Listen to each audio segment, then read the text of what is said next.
Between Life and Death by Jaclyn. Chapter 30. I was losing my mind. Clearly, I didn't really believe in fate, so how could I find logic in it? How could I feel so tethered to someone I had known for such little time? The only feasible explanation was that I was losing my mind, that my marbles were finally rolling loose. I cursed Ezra under my tongue. Her insanity had finally worn off on me. Or maybe this was a long-lasting side effect from her truth tonic. I sighed. I would ask her about it when we were reunited, the three of us. Is something wrong? Arkin asked from across the carriage, amber eyes locked on the document he had spent the last 4 hours reading over. A satchel sat at the base of his feet, the button flap thrown open, showcasing the stacks of paper rolls tucked inside.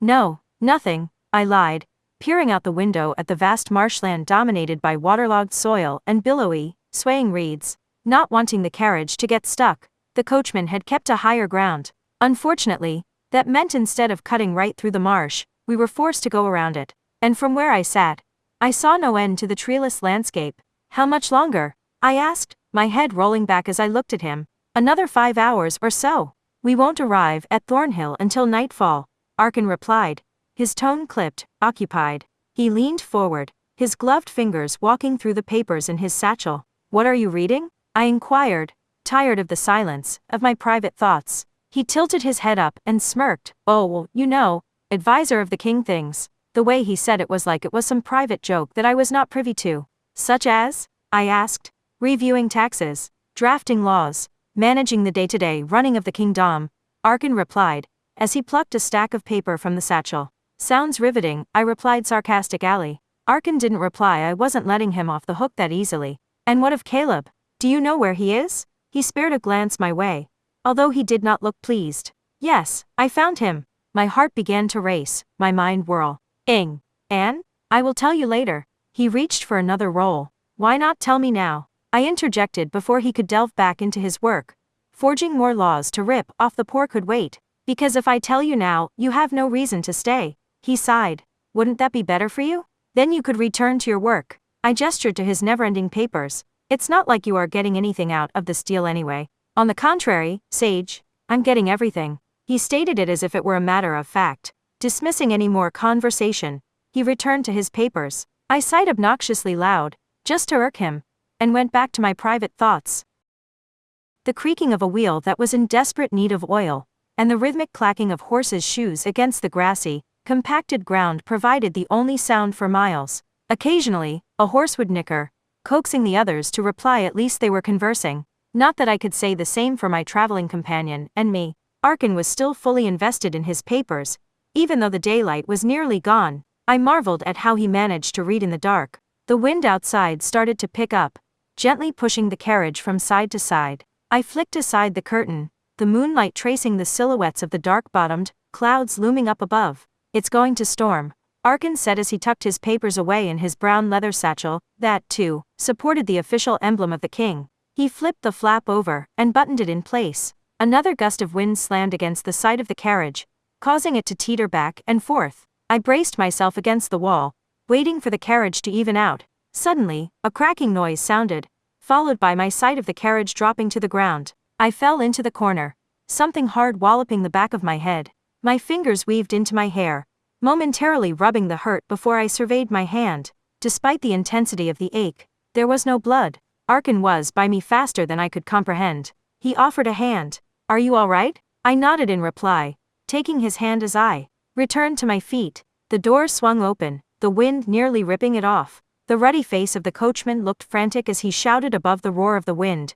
Are you both okay? Arkin looked at him, his face seemingly calm, considering the circumstances. What happened? The terrain, combined with these ungodly winds, is too rough on the carriage. Must have caused the hub to bust off. The coachman replied, his hand on top of his cap, trying to keep it in place. Can you fix it? Arkin asked, brown eyes fixated on the coachman. No, my lord. I'll need to take the wheel in for repairs, he replied honestly. We cannot stay here for the night.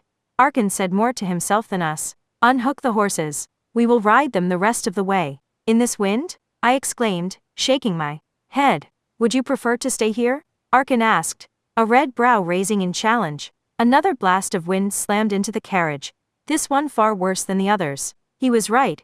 We couldn't stay here, but I couldn't imagine riding out there either. A glint of steel flashed in the darkness, and before I could react, a sword cleaved its way through the coachman's chest. His head dropped down before it jerked back up. His eyes rounded at the corners, wide and filled with horror as blood sprayed from his mouth, speckling my seafoam dress red. Red. The sword was pulled out, leaving a gaping wound oozing with blood. He dropped to the ground, his eyes rolling to the back of his head. My mouth gaped. He was dead. Arkin grabbed me, shoving me behind him. He withdrew his sword from its sheath, revealing a sleek, thin blade. The elegant details painstakingly etched into the blade did not distract from how lethal it looked. Come out of the carriage. Nice and slow. A gruff voice hollered from outside. Male. What's going on? I asked Arkin. He looked over his shoulder and placed his finger over his mouth, signaling me to be quiet. Oi, you got a woman in there? Bring her out for the boys to see, the male voice said, his words accompanied by a few snickers. You aren't afraid of my little hounds, are you? As if on cue, the wind began to die down. There, you see. I can be a nice guy. What do you want? Arkin called out, his voice firm, unyielding. Why don't you come out and we'll talk? The man replied. Arkin turned to look at me. Stay in. Here. You can't go out there alone. Who knows what you'll be walking into, I argued. He grinned. As much as I appreciate your concern, you are not to come out until I retrieve you. Do you understand? I rolled my eyes. If only he knew what lurked in my veins. I grabbed his sleeve, leveling my gaze. You are the only thing linking me to Caleb right now. I'll be damned if I let you die. I'm coming with you. This is not up for debate. He hissed before he tugged his arm free, and walked out. The male whistled low. Oi, look what we have ourselves here, boys. Why, are my eyes deceiving me? Or is that the advisor of the bloody king? I gathered my skirts, and marched out. Arkin huffed at me under his breath. As predictable as always, I didn't bother to look at him, instead focusing on the men circled around us. They looked like a rough group, consisting of a variety of ages and sizes. A scar in the shape of a claw branded their foreheads, some of the scars fresher than others, separating the old members from the new recruits. I counted 15 in total. A male, mid-50s, stepped forward. He smirked at me, revealing a silver front tooth and a sparse smile. Didn't know the advisor of the king was married. He cocked his head to the side, scrutinizing what I wore. Or are you his whore? His men burst into laughter, some chanting the word. A whore, my men thinks you. Vitricali, he jiggled his silver belt buckle. Tell me, how much for a rub and a tug and a swallow? My curse roared, brimming just beneath the surface. I would happily drown the fucker where he stood. Above, the clouds groaned and rain came sputtering down. It wasn't from me. Still, the air tasted of magic, different from what I sensed from the leader of the raiders, who had clearly been born of the wind curse. I couldn't pinpoint where the magic came from, but I knew this storm was not natural. What is it you want, raider? Arkin asked flatly, bored. I want coin, gold coin. Lots of it. He pointed at me with the bloody end of his sword, her mouth on my cock. Then you have wasted your time, as well as mine. You will have neither. Arkin charged, his sword slung behind him, ready to strike. I marveled at his speed, but my attention was clipped short as a man ran towards me. I darted around the carriage, searching for something to use. My gaze locked on the broken wheel. A few spindles sheared off. I grabbed one with a jagged end. I twirled, using the spindle as a sword as my pursuer brought us down. His blade sliced through the wood, leaving me with half the spindle. I tossed it upwards and caught it in the middle. The spiky end pointed at him, and hurled it with all my might. It met my target and embedded itself just above his heart. His mouth popped open as he looked down, his hands shooting to the wood spindle. He forgot his battle with me, and worked on pulling the spindle out, his screams muffled by the sound of heavy rain. Hands grabbed hold of my waist, and an unwanted nose pressed against my neck, breathing in my scent. My assailant pulled his head back, and let out an audible breath as he pulled on my waist, dragging me towards the thicket. Come, bitch, he snickered. Bad breath, smelling of rot and decay, seeped into my nostrils. You might want to see a healer about that.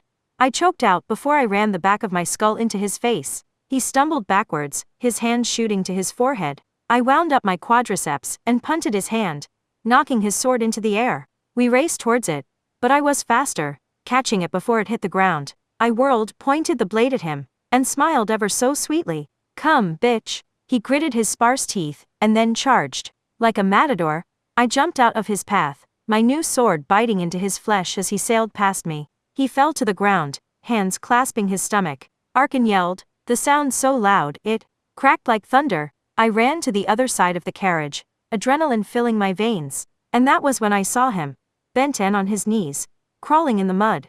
Suddenly, the wind howled around me, pushing me every which way. I held on to the sword, but the wind was too strong, and it tugged it away, right into the hand of the male with the silver tooth. These rich folks never learn. He smirked as he brought the boot of his heel down on Arkin's back, pressing his stomach into the mud.